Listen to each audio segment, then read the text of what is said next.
Announcements. Honourable members, I have 2 points to raise at the beginning of today's sitting. By virtue of Standing Order 17.2, I have the power to allow the order of business set out on the order paper to be altered in respect of any particular sitting. After consultation, I have therefore decided that for today, the second reading of the public bill will be taken as item 6 before we resume the debate on the motion on the government programme. The second point, members, I would like to tell you that it's now been a little bit more than 2 months since we all were sworn in, including myself as Speaker of this Assembly.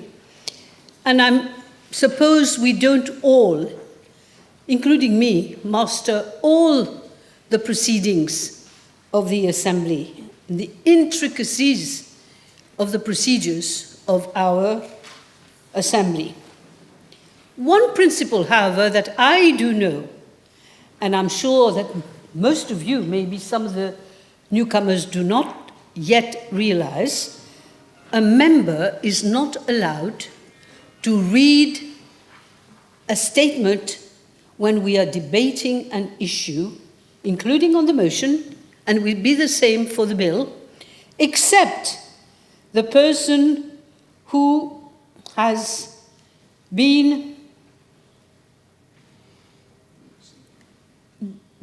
chosen to make the main speech, like the honourable member did.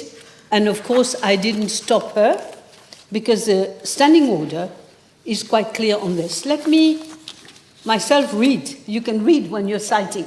So I'm going to read, because I'm going to cite you Standing Order 39.9.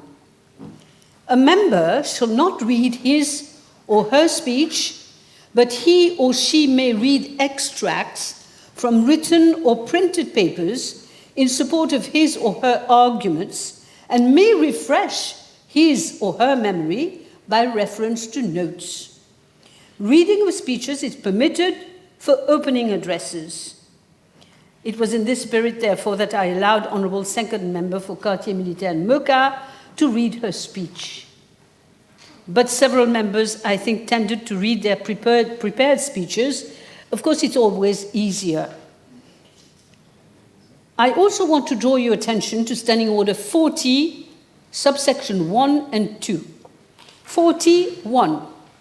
A member shall confine his or her observations to the subject matter under discussion and may not introduce matter not relevant thereto. I prefer to say it now rather than stop you. 42. It shall be out of order to use unbecoming words or expressions, or to use offensive language about members of the Assembly, on whichever side. So I hope, members, that you will help me in maintaining the high standard expected of such an august Assembly as ours.